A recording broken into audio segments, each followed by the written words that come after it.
The morning light filtered through my office window at Westbrook Academy, casting long shadows across the polished mahogany desk where I'd spent countless hours building my legacy as principal. 20 years of dedication had earned me this view of the pristine campus grounds, but today, something felt different. The air seemed heavier, charged with an electricity that made my skin prickle with unease.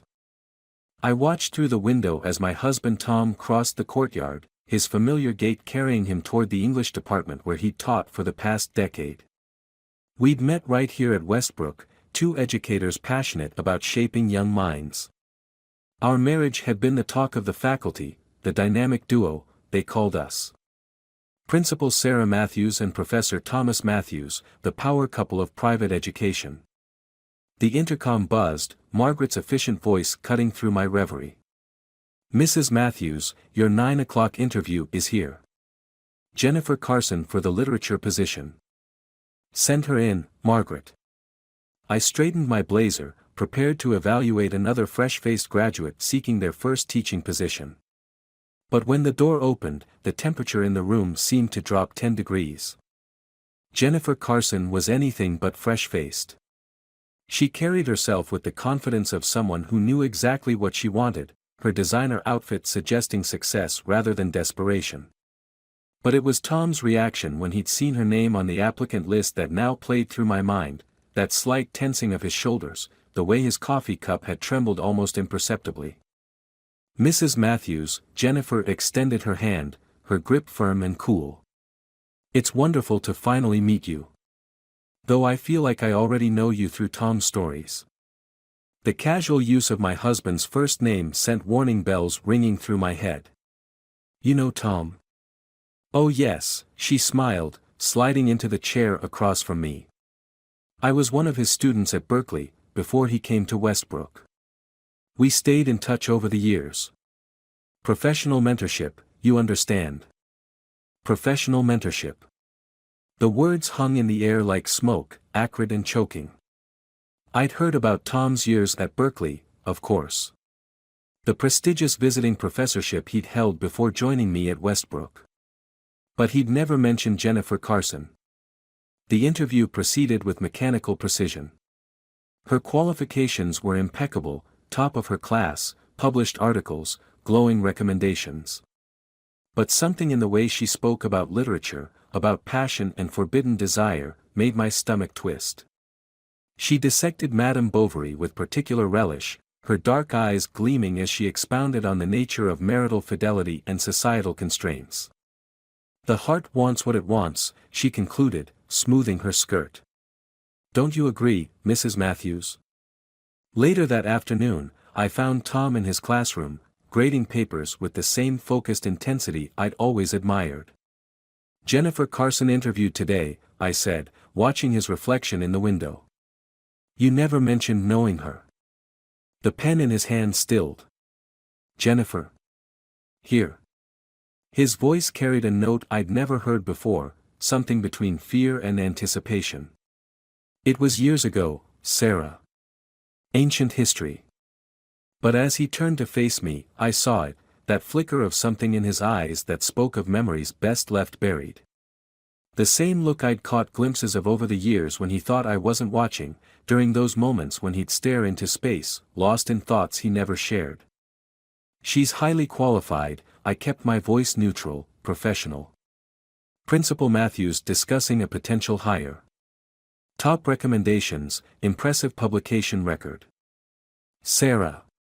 He started, then stopped, running a hand through his graying hair. "Maybe we should consider other candidates. The department has specific needs." "Does it?" I moved closer, noting how he shifted in his chair. "Or do you have specific concerns about Jennifer Carson?" The silence stretched between us, heavy with unspoken words. Finally, he stood, gathering his papers with trembling hands.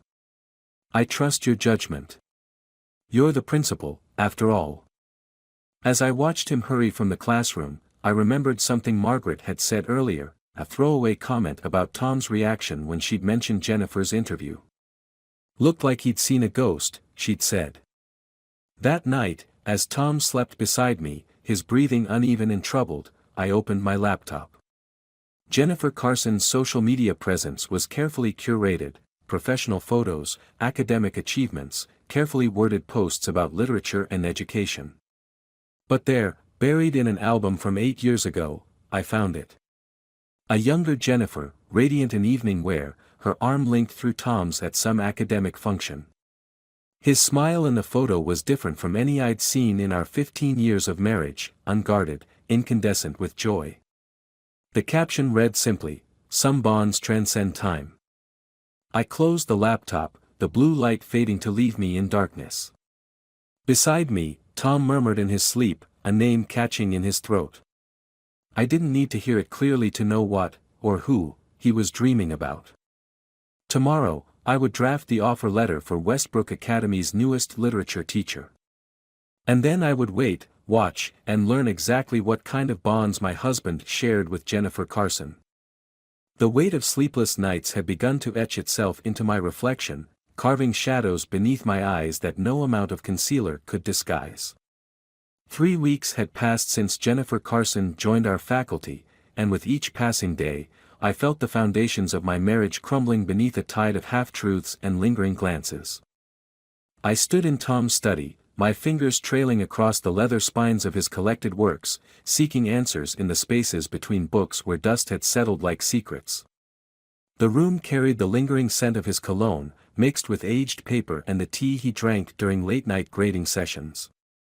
How many nights had I found him here, claimed by work, when I now wondered if other thoughts, other desires, had kept him from our bed. The bottom drawer of his desk had always been locked. 15 years of marriage, and I'd never questioned it, never challenged this small privacy he'd claimed for himself. But now, watching Jennifer lean close to him during faculty meetings, seeing the way his hands trembled when passing her in hallways, that locked drawer became an obsession that gnawed at my composure. Margaret had been the one to mention the spare key, buried in an old administrative file from when Tom had first joined Westbrook. For emergencies, she'd said, not meeting my eyes, her loyalty to me warring with her innate discretion. The key felt heavy in my palm now, a cold metallic accusation. The drawer opened with a whisper of wood against wood. Inside, beneath a layer of mundane papers, I found a leather-bound journal and a bundle of letters tied with faded blue ribbon. My hands shook as I lifted them out, each movement deliberate, as if handling evidence at a crime scene. In a way, I supposed I was. The earliest letter was dated 8 years ago, during Tom's final semester at Berkeley. The paper was expensive, the kind that speaks of careful selection, of words meant to be preserved.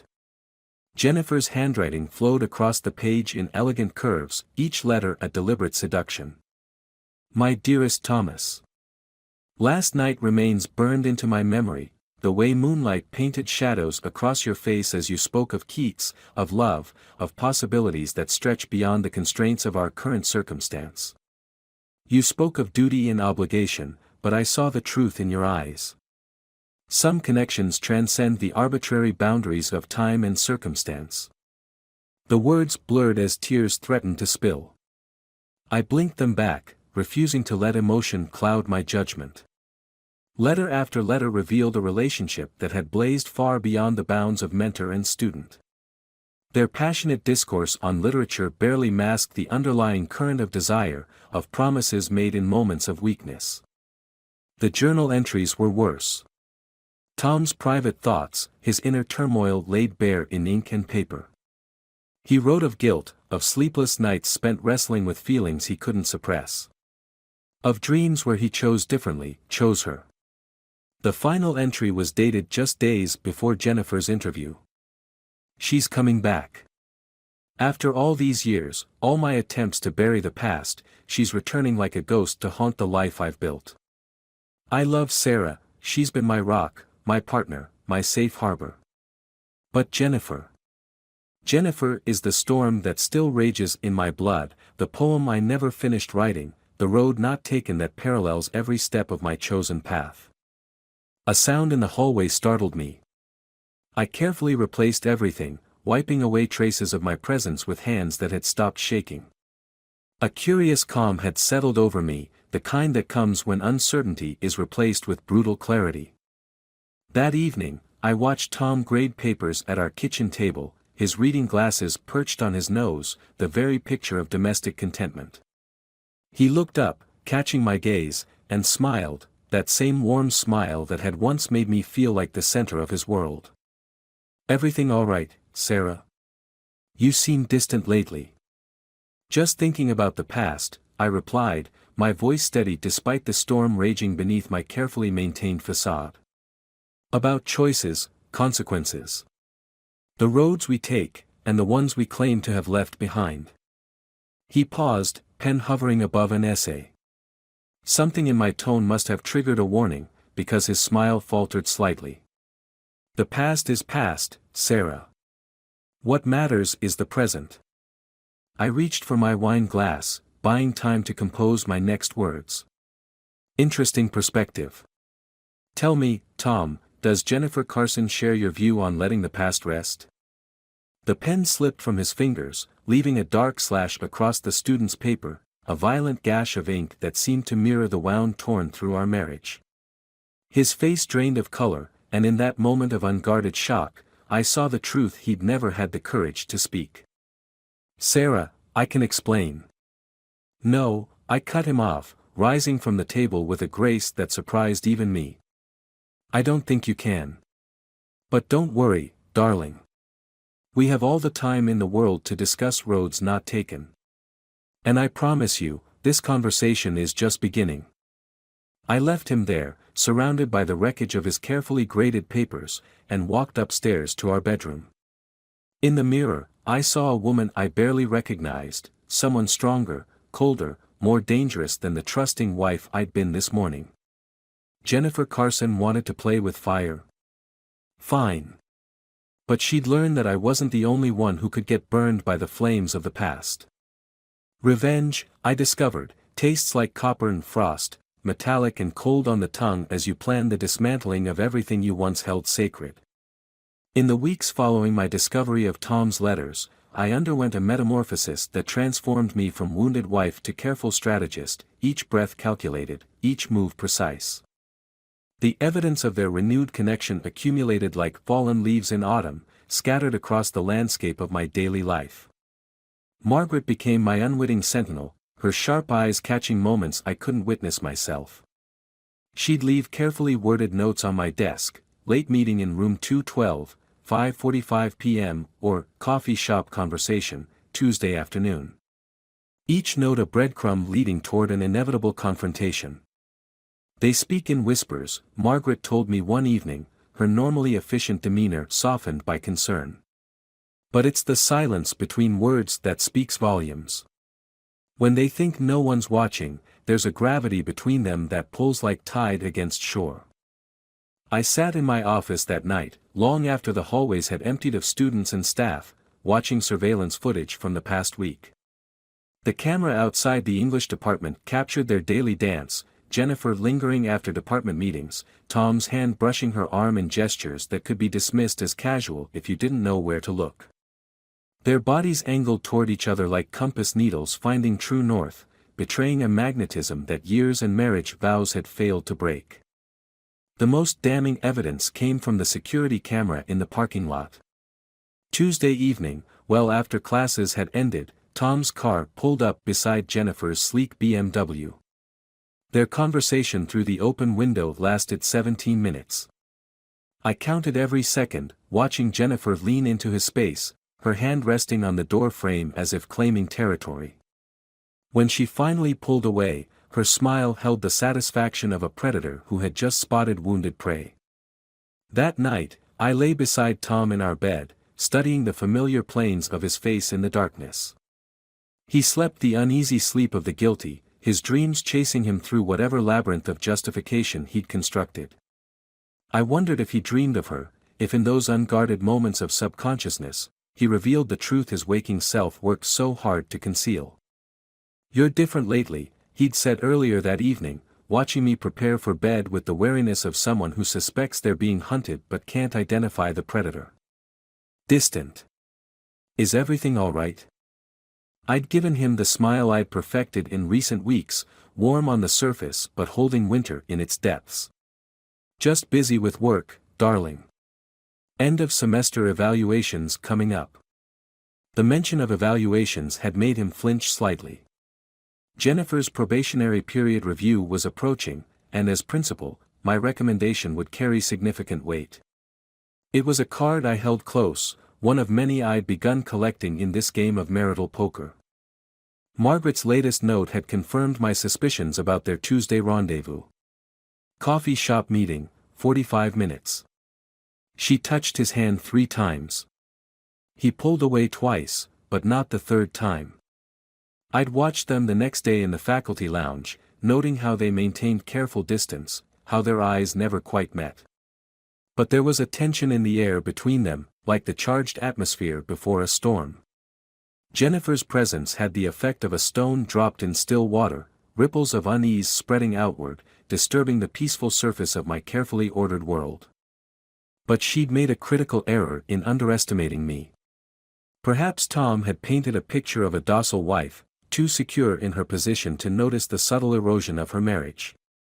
Or perhaps Jennifer's youth made her blind to the kind of strength that comes from years of building and protecting something you love. I pulled out my phone, reviewing the photos I'd begun collecting. Jennifer leaving Tom's classroom late afternoon. Tom's car parked 3 blocks from her apartment. The surveillance footage timestamps that didn't match the department meeting schedules they'd cited as alibis. Each image a bullet in the chamber, waiting for the perfect moment to fire.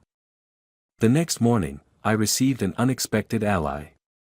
David Chen, head of the English department, asked for a private meeting. His discomfort was evident as he placed a stack of papers on my desk: student complaints about Jennifer's recent behavior, accusations of favoritism, concerns about her increasingly erratic teaching style. I wouldn't normally bring this to your attention so early, David shifted in his chair, his loyalty to Tom warring with his professional integrity. But given her connection to Tom, I thought you should be aware. I accepted the papers with a gracious smile, already seeing how these pieces could fit into my emerging strategy. Thank you, David. I appreciate your discretion in this matter. Later, watching Jennifer and Tom in the courtyard through my office window, I felt an almost predatory satisfaction. They stood slightly too close, their bodies oriented toward each other like flowers seeking the sun. Jennifer's hand reached out, ostensibly to point at something in the book Tom held, but her fingers lingered on the page a heartbeat too long. I picked up my phone and dialed Margaret's extension. Schedule the faculty evaluation meeting for next Thursday. And Margaret? Make sure Jennifer's review is first on the agenda. The pieces were falling into place, a chess game where I could finally see 5 moves ahead. Jennifer thought she was playing a simple game of seduction, using the past as leverage to reclaim what she believed was hers. She hadn't realized that while she was playing checkers, I had mastered chess. That evening, as I sorted through the student complaints, a text message illuminated my phone. Jennifer, with either brazen confidence or stunning naivety, had sent a photo to Tom's phone, a selfie of her holding an old Berkeley course catalog, his younger face smiling up from the faculty page. The caption read, "Remember when it all began?" I forwarded the message to my secure email, another piece of evidence in my growing arsenal. Then I deleted it from Tom's phone before he could see it, letting Jennifer's digital message bottle drift unread into the void. Let her wonder why he didn't respond, let that seed of doubt begin to sprout. The game was entering its next phase, and I intended to control every move on this board. The confrontation, when it finally erupted, carried all the devastating precision of a perfectly orchestrated symphony. I had chosen the timing with surgical care, late afternoon, when the autumn sun painted long shadows across my office walls, transforming the space into an arena of light and darkness that matched the moral twilight we now inhabited. Jennifer sat across from me, her composure a carefully constructed facade that I intended to dismantle piece by piece. She'd arrived for what she believed was a routine performance review, her confidence radiating like perfume, expensive, calculated, and ultimately ephemeral. Your student evaluations make for interesting reading, I began, my voice carrying the practiced neutrality I'd perfected over decades in education. I slid several papers across the mahogany expanse between us, watching her face for the microscopic flinches that would betray her inner turmoil. Students can be subjective in their assessments, she replied, her smile never wavering.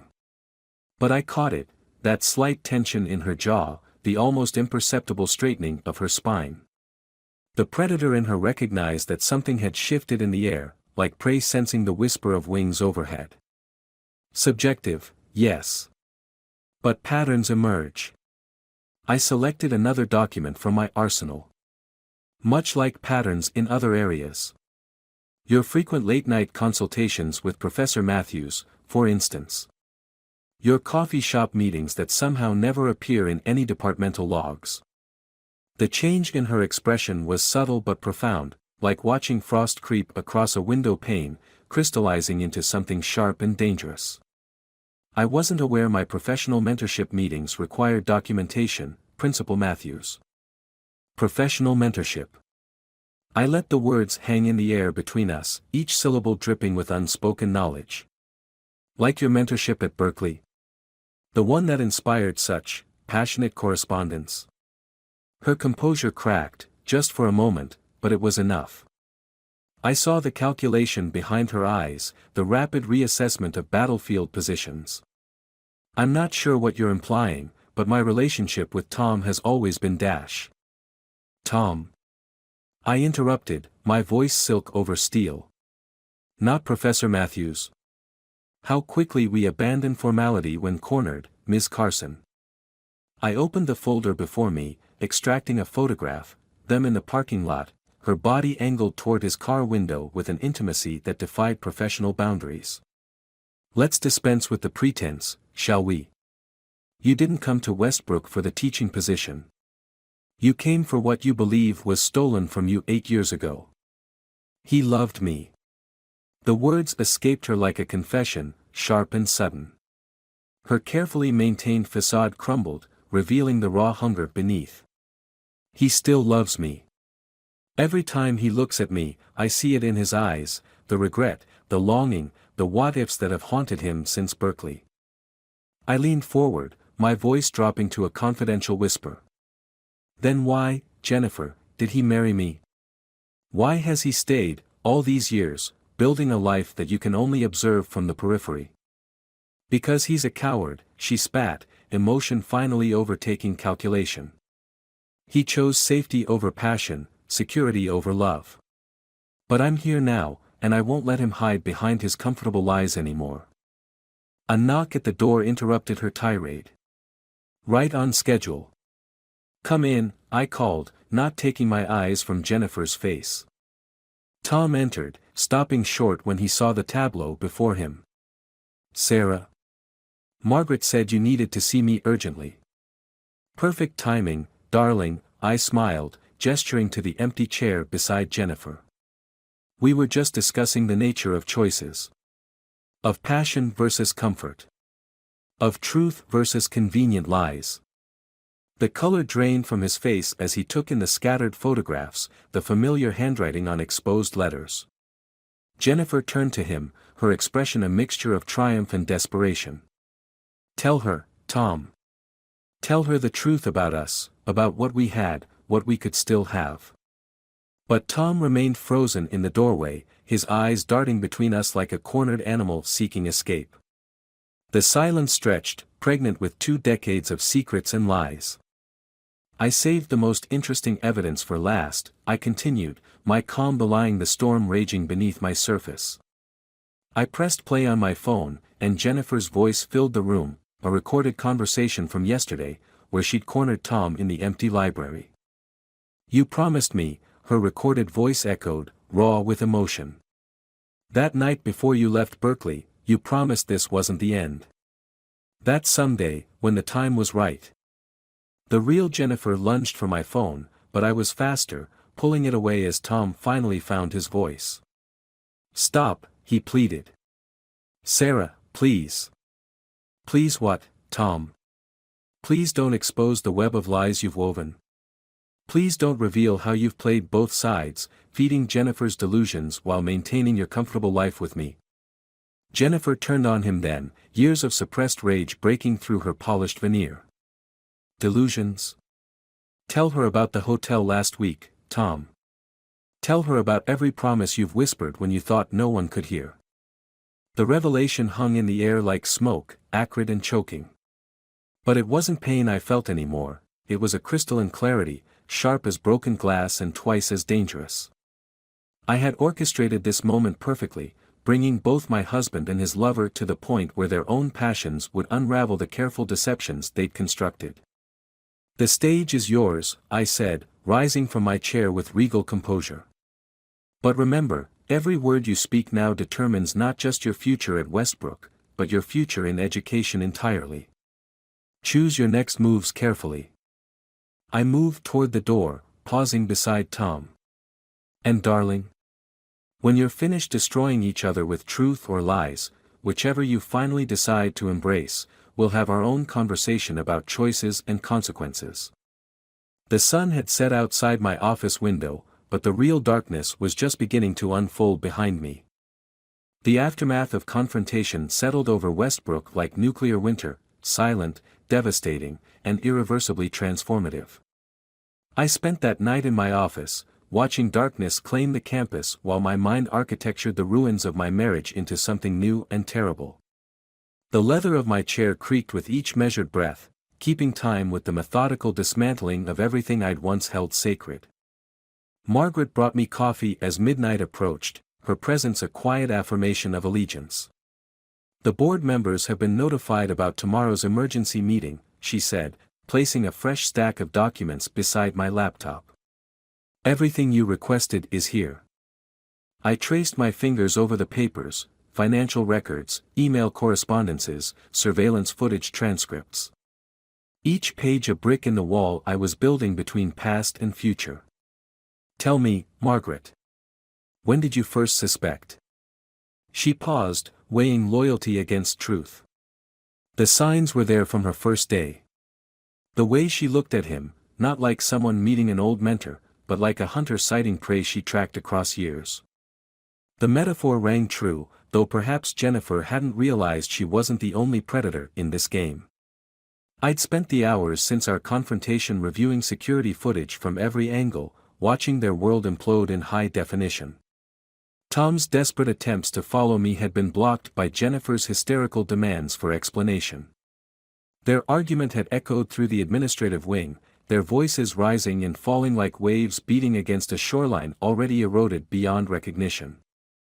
Now, in the sanctuary of night, I could finally exhale the breath I'd been holding for weeks. The evidence I'd gathered lay before me like tarot cards, each document revealing a different facet of betrayal. The hotel receipts were particularly damning, not just for Tom's indiscretions, but for the paper trail of Jennifer's calculated pursuit. Every meeting, every chance encounter, meticulously planned and documented. You've collected quite an arsenal, Margaret observed, her eyes scanning the spread of documents. The board won't have a choice but to act. The board is the least of their concerns. I pulled up the email I'd been crafting, a masterpiece of professional devastation addressed to Berkeley's Board of Regents. Jennifer's teaching license hangs by a thread after those student complaints. One push, and her career in education evaporates like morning mist. The words flowed from my fingers, each sentence a precise incision into the future she tried to steal. I detailed her pattern of unprofessional conduct, her manipulation of students for personal vendettas, her violation of ethical boundaries. The evidence was irrefutable, each accusation buttressed by witness statements and documented incidents. And Tom? Margaret's voice carried the weight of 15 years of friendship, of watching my marriage unfold and now implode. Tom made his choice the moment he let her back into his life. I opened my desk drawer, withdrawing the divorce papers I'd had prepared weeks ago. He thought he could stand in two worlds, keep his comfortable life with me while chasing ghosts of passion with her. Now he gets to learn the cost of trying to possess both reality and dream. My phone buzzed, another desperate message from Tom. I'd received dozens since leaving them in my office, each one more frantic than the last. This one caught my eye. Please, Sarah. What happened with Jennifer was a mistake. She manipulated everything. Those hotel meetings were her setup. I can prove it. Give me a chance to explain. A bitter laugh escaped my lips. Listen to this, Margaret. He's trying to paint himself as the victim now. As if 8 years of hidden correspondence wrote itself. As if their secret meetings were all her imagination. But something in his message nagged at me, a note of genuine panic that seemed discordant with the narrative I'd constructed. I pulled up the hotel security footage again, watching their interactions with renewed focus. There, in the lobby scene. Jennifer's hand pressing something into Tom's drink while he was distracted by his phone. The way she'd guided him toward the elevators afterward, his movements becoming increasingly unsteady. Margaret, I called sharply. Get me everything we have on Jennifer's past employment. Not just the official records, I want to know about any complaints, any whispered rumors, anything that never made it into her file.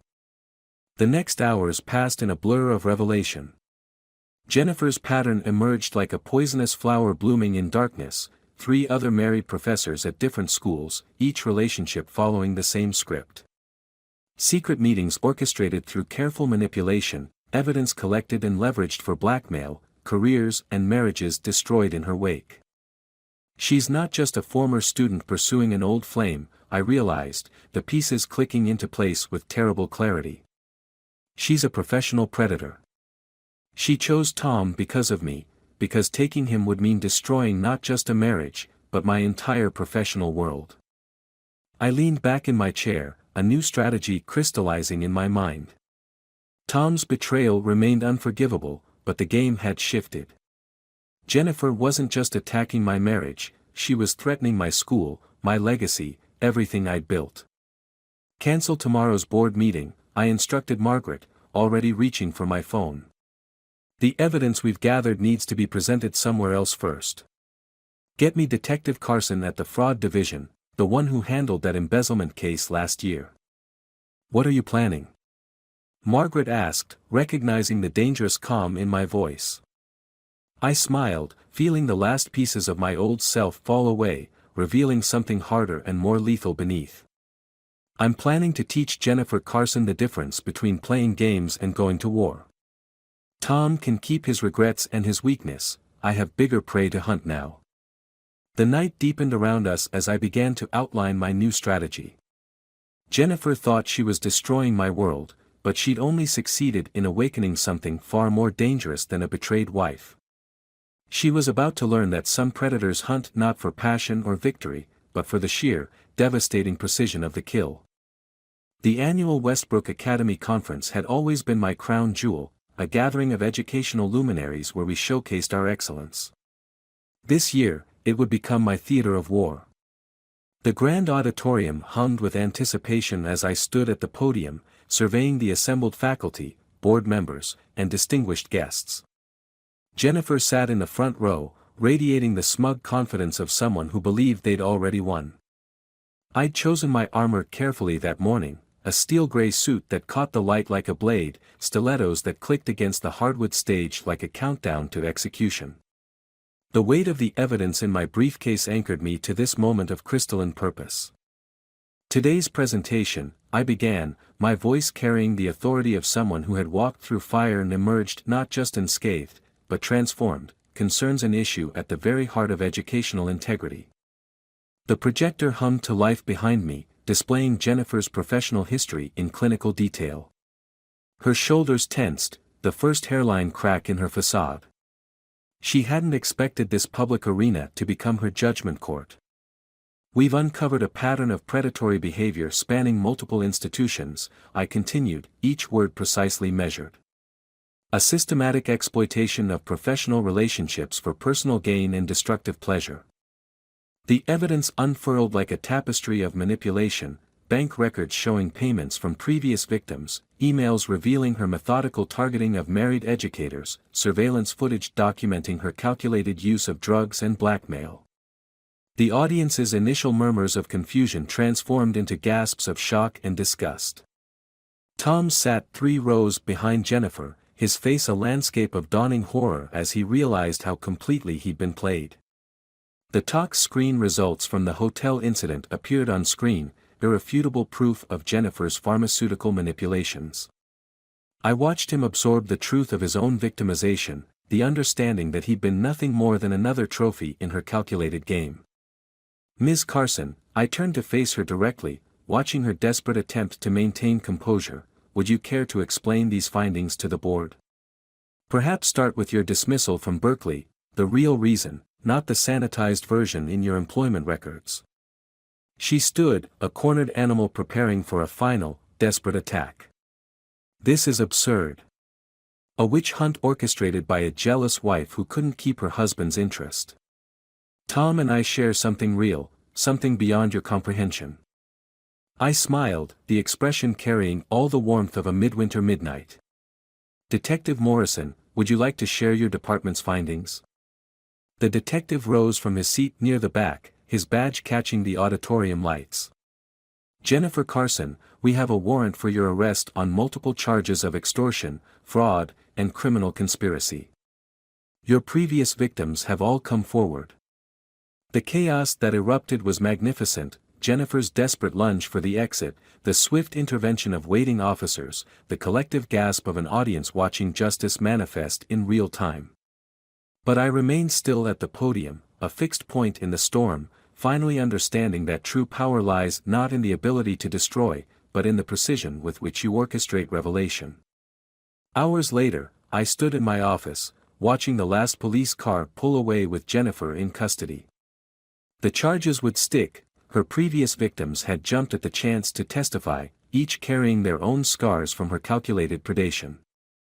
A soft knock at the door announced Tom's presence. He looked ancient, haunted by the weight of his own complicity and manipulation. Sarah, I never knew. I should have seen through her. Yes, I agreed quietly, you should have. But blindness to truth was always your particular talent, wasn't it? I handed him a manila envelope, divorce papers, already signed on my end. Your resignation has been accepted by the board. I trust you'll find suitable employment elsewhere, preferably far from here. Sarah, please. His voice cracked, heavy with regret and dawning understanding of all he'd lost. We could try to rebuild. No, Tom. Some things, once broken, should remain in pieces.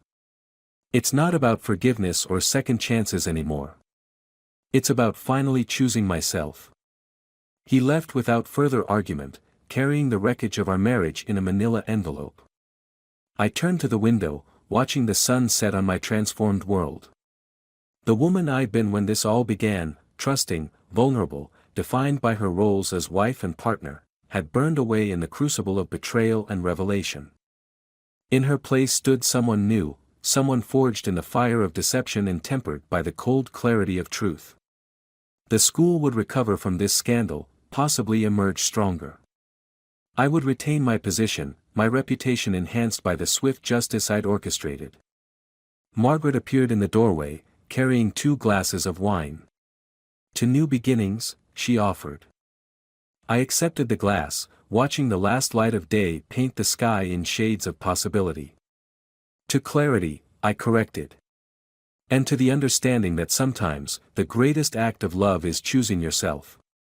The wine tasted of victory and vindication, complex notes that lingered on the tongue like the aftertaste of power.